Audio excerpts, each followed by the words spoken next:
Is bodybuilding really that complicated? If you took a quick peek on social media and checked all the different accounts, all the different things you had to say, you'd come to two conclusions. It's either quantum physics, if you listen to the science-based community, or it's all vibes, if you listen to the gym bros. So I decided to make these videos to try to find a middle ground and also clear some of the misconceptions about bodybuilding. I built these sort of pillars, divide them into three different categories, which are, as you can expect, training, diet, and recovery, and try to analyze the most important aspect of each category. So, without further ado, let's get started. The first block is nutrition. So, with nutrition, I think it's important to start from daily calories intake. So, this one is important if your generic goal is just to lose or put on weight. Let me explain. If your goal is to just drop some kilos, you don't care about body recomposition, you don't care about micronutrients and things like that, just eating below your maintenance will allow you to lose weight. Same thing if your goal is to put on weight. You just eat above your maintenance and you will mathematically put on weight because that's how the human body works. Now, obviously, just put on weight or you know reduce your body weight like that is no guarantee of increased health, because again, like if you don't care about where your calories come from, you might create more issues than you solved. So that's why we need to get into the second block, which is macronutrients and micronutrients. So when I talk about macronutrients, I talk about protein, carbs, and fat. And organizing these three macronutrients in a way that serves your purpose is essential. If your goal is to build as much muscle as possible, then obviously you want to prioritize protein.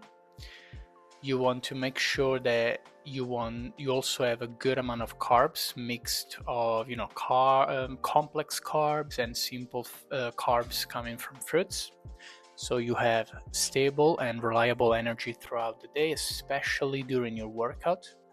And also fats are normally like very underrated, because there's a lot of people who think that a low fat diet is actually beneficial, but fat are essential for survival, and also they make your body function in a completely different way. They help you with hormone regulation, especially, which is essential for hormone production. In men it will be testosterone, estrogen in women. It helps you with mood regulation, helps you with so many things, and you're gonna feel a big difference in energy and also how your body feels and reacts when you have a proper amount of fat. When it comes to carbs, they're not essential per se. There's many people who thrive on keto or carnivore diet, but I'm honestly, I don't see any reason why you should restrain yourself from eating carbs if you react well to them, if you like them, to make the diet also more flexible, like oats, potatoes, rice, pasta, and so on. Now, the third, also, we need to talk about micronutrients, which is very important. The human body, to function in an optimal way, it needs loads of vitamins and minerals. So you want to make sure, obviously, it is impossible to eat all the fruits and veg and foods in general to supply all the vitamins and minerals you need. Supplementing with a multivitamin or mineral is a good idea. Obviously, the sources of vitamin and mineral that you get from those pills are not as bioavailable as it would be in the actual food, but something is still better than nothing. Also, like, don't forget about your fiber intake and other aspects of nutrition that are normally overlooked in favor of just calories and macros. Now, moving on, the third aspect of nutrition is food sources. That has a big impact on the way you basically on your whole lifestyle, because the whole point of starting this journey in fitness was to be healthier. So you want to make sure that you prioritize whole foods. Again, not a surprise probably to most of you. You want to maximize foods that have just one ingredient. So when you buy chicken, it's just chicken. When you buy ground beef, it's just ground beef. Fruit juice is just that, and no artificial crap, no additives, no preservatives. Obviously, you cannot be 100% perfect about this because it's pretty much in everything we eat, so you can't fully skip it, but try the best to minimize it at least.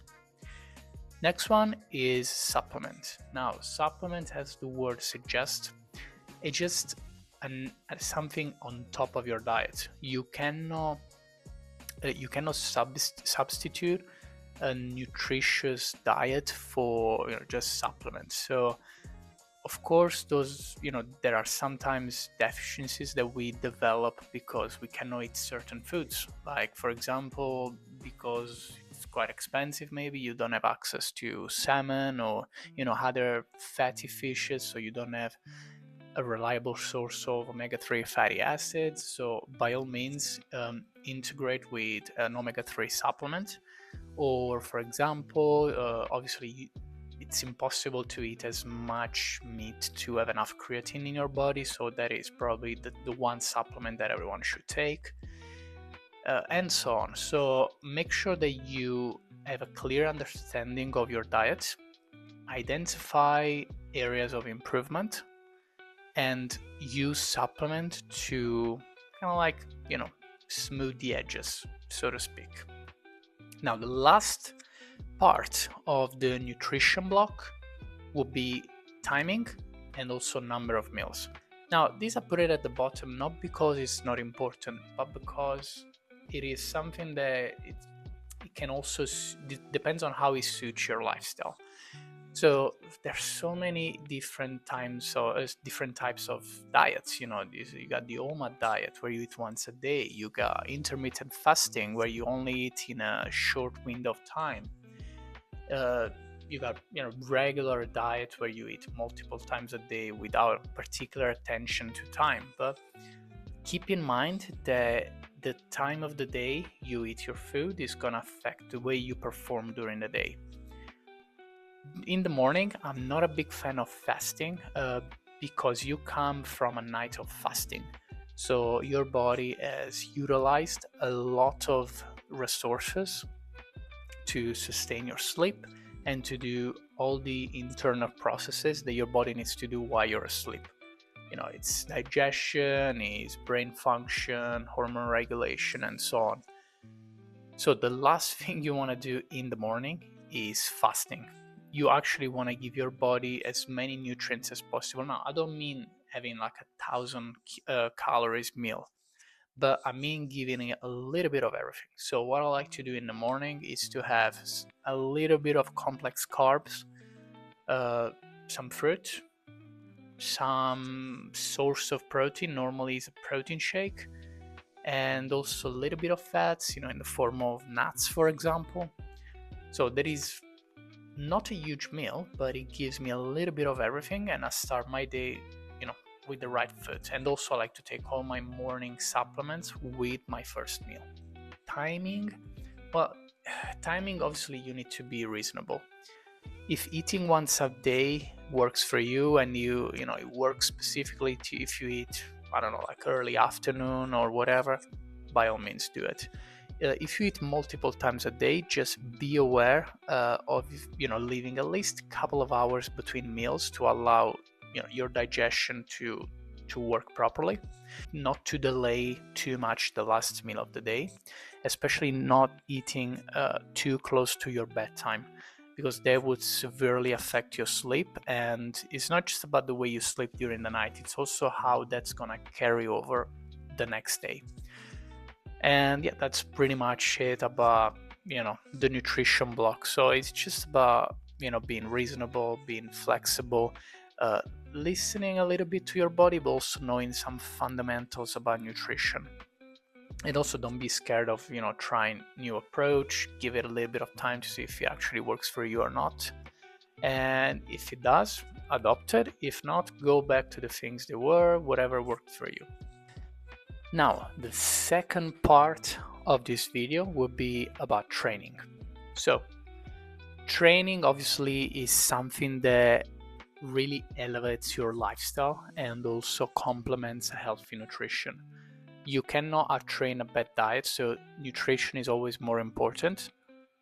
But at the same time, if you want serious results and really improving your life, having a proper training regimen in place is vital. Now, what are the things to know about training to make sure it's the most optimal for you? So the first thing that is key is form. Form is king, guys. You cannot escape it, because even if you master the intensity, everything about volume, frequency, whatever, time under tension, and all of those concepts, if you learn that before mastering form, it is very, very hard to unlearn bad form, because it feels like you have to start over. Form is the most important thing. It is better to lift less with good form than the other way around. Second part is intensity. Obviously, the human body is, very adaptive and is very resistant to change in some cases. So you want to give it a reason to improve. If you never challenge yourself past a certain point, but you always do the same exercises with the same weight in the same order, your body's gonna learn. And since you don't give it new stimulus in the form of new exercises or in the form of increased weight in different organization of the workout, why should it change? Because it's already adapted to your current routine, so it doesn't need to. So don't skip on intensity. If you can lift more, do it. Your body is gonna learn how to recover from that, and it's gonna make you stronger and bigger. The other part about training that's very important is frequency and volume. Most people obviously don't want to spend a ton of time in the gym, and they think that the reason why they're not improving is because they have to spend 2 hours every day, which is not true at all. For the average person, 3 workouts a week, an hour and 15 max, is more than enough. Go there, you do a little bit of stretching to warm up, you do about 45 minutes of weightlifting and 15 minutes of cardio with another 5 minutes of cool down to stretch again your muscles. It's more than enough. Like, obviously to some extent it's not enough if your goals are above the average person. If you want to really take your physique to the next level, you need to do more. So it's not just about the nutrition, it's also about the intensity of the workout. It's about how many times you train. Probably for most, for natural athletes, 4 to 5 times a week, it's the best way to maximize hypertrophy. And also it would depend on how you organize your workout. So you need to make sure that you leave enough days in between for your body to recover. Otherwise, you're just gonna basically accumulate fatigue from past workouts, and you're never gonna be able to recover fully. When it comes to volume, it matters if it's not enough or it's too much. If it's not enough, you're not gonna maximize your results. If it's too much, you're gonna end up doing junk volume that serves absolutely no purpose other than making you more tired and delaying recovery. So make sure that you find that sweet spot. How you split it Also depends, I mean, there are some parameters obviously, but also it depends on how you split your workouts. For example, some people do one leg day a week, and they do all the exercises one after the other. It works best for them. Some other people take the same workout, they split it in two. If the weekly volume is the same, how you split it shouldn't matter. The last bit, it would be exercise selection. Again, this is not like it's not important, but it matters a bit less than the rest because your body, technically speaking, doesn't know which exercise you're doing. Your body only knows the stress that you're putting it under. So don't think that the reason why you're not growing your legs is because you're not doing a hack squat with elevated heels and you're not stretching hard enough. Probably it's a matter of intensity or some other workout related aspect, if your diet is on point obviously. But yet, unless it's a very very bad exercise that it's either pointless or very risky, then the exercise selection, it doesn't matter. If you prefer to do dumbbell press rather than bench press, that's gonna grow your pec the same way, probably even more because you can go lower in the stretch position. But unless it's an exercise that is not really optimal for growth, like you want to do floor press, which you're very very limited in the range of motion, then honestly, I would say have a list of exercises that you like performing, and not just that, they also feel good to you. Put that in your routine, and also like vary every once in a while, but just give enough time to the workout to do the work. So at least 6 weeks, sometimes even more. When you see that it stops having the same effect, maybe it's time for a change. Now, the last aspect of this video is recovery and stress management. I put them together because they're heavily interconnected. Under the assumption that you train with good form and high intensity and your nutrition is on point, the last aspect to take care of is recovery. Recovery in the form of sleeping during the night. So make sure that you have like a comfy mattress, the temperature of the room is okay, make sure that you go to bed at an appropriate time and you wake up at a proper time.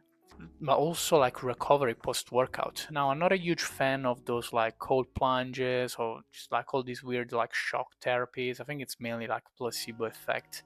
I think for muscle recovery post-workout, warmth works much better than cold.